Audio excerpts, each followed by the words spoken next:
So this artist was a media-focused artist, just wanted to do photography, not interested in exploring other mediums, and that's great. And this is also one where the artist statement gave us a very clear idea on what it is that they were interested in. So we see the bed, and we see a tequila bottle, and these are all objects around his brother's room.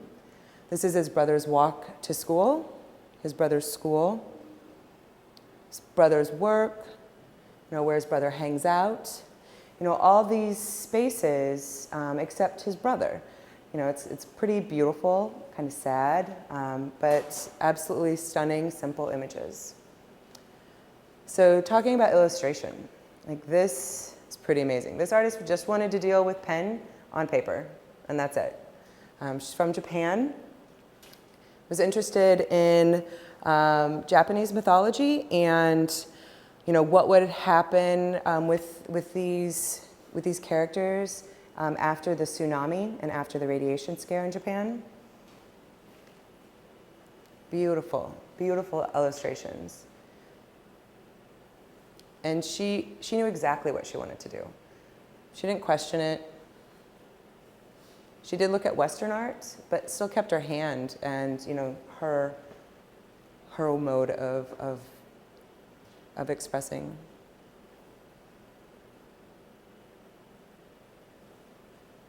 I like this one a lot. So this artist, amazing painter, absolutely amazing painter. Our issue with this, though, is that, he knows how to do this, and he knows how to do it well. I mean, is he going to push himself in school? Like I said, we look at portfolios, 50% technique, 50% idea. And this artist, absolutely got 100% in the 50% technique, but the idea, the concept behind his works, we didn't see that he was really, really pushing himself. And we're looking for students who are willing to take risks. Is he going to take risks? This was the biggest risk. He moved to the canvas. But they're absolutely beautiful, give them kudos to that. And these artists, they all came to SAIC, and they all did extremely well. This artist was interested in illustration and animation. And she wanted to create an animation, but didn't have the technology to do so. So what she did was she did all the prep work for an animation if she had the technology and know how to do so. So here we see some character design, figuring out her style. I love the style. It's very graphic, very cool. Seeing that same sort of patterning in the space around her. And I love this illustration. Just give us a really good idea on what it is that she's trying to figure out. And then she did a storyboard of the animation that she would have created had she had the capability of doing so. So of course we had to admit her. We wanted to see what happened, right? It's cool. Let's say you don't really have any grand idea. You're just interested in the materials. You're interested in pen on paper. You're interested in that tedium when you're drawing all these little tiny circles on a piece of paper. You're interested in how you can change a piece of paper using something so simple. Or, switching even to that and simplifying it. What is it like to just brush a wash on a sheet of paper? What's it like to take watercolor and you dip your paintbrush in the watercolor and it pools when you first put it to paper and it dissipates as you pull your brush along? Or a little bit of color theory, how does the orange react to the pink? Simplifying even more, just using shapes cut from paper, finding just textures and patterns, around us. And then that same idea of that tedium, taking a candle and drip, drip, drip. What is that like to create that? This artist was interested in that push and pull of 2D and 3D. Here he starts with just a two-dimensional surface representing a three-dimensional, space. But what happens if you take that same idea and run it through a computer or make it large, mural size?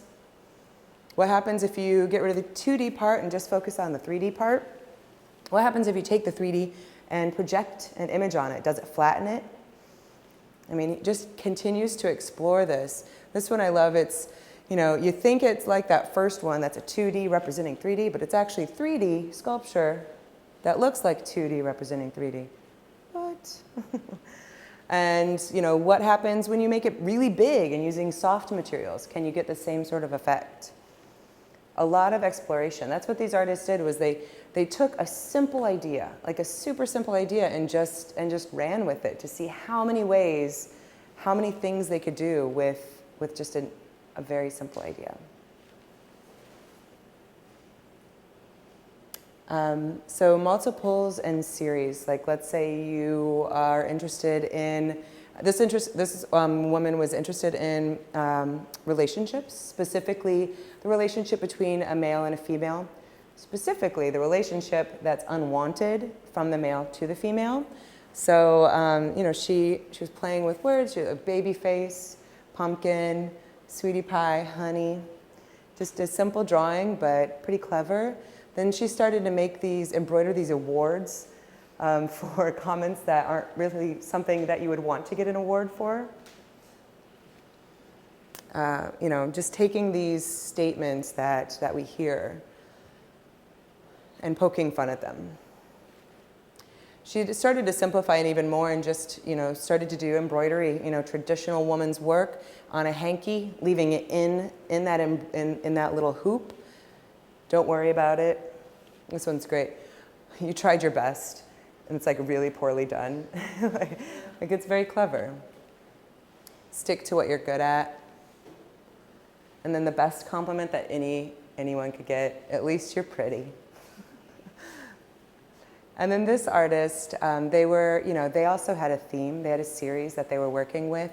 Only, you know, something much more simple. Just form, repetition, the idea of, you know, this repeating pattern. Thinking about the multiple, and then, you know, taking the 3D and going into 2D to explore this idea further. And obviously print is the perfect, you know, mode of expression that's all about the multiple. It's all about repetition. But you can still see their hand in it. You know, it absolutely makes sense that 3D to 2D. Going back to 3D, using a 3D printer to, you know, make a series of hands.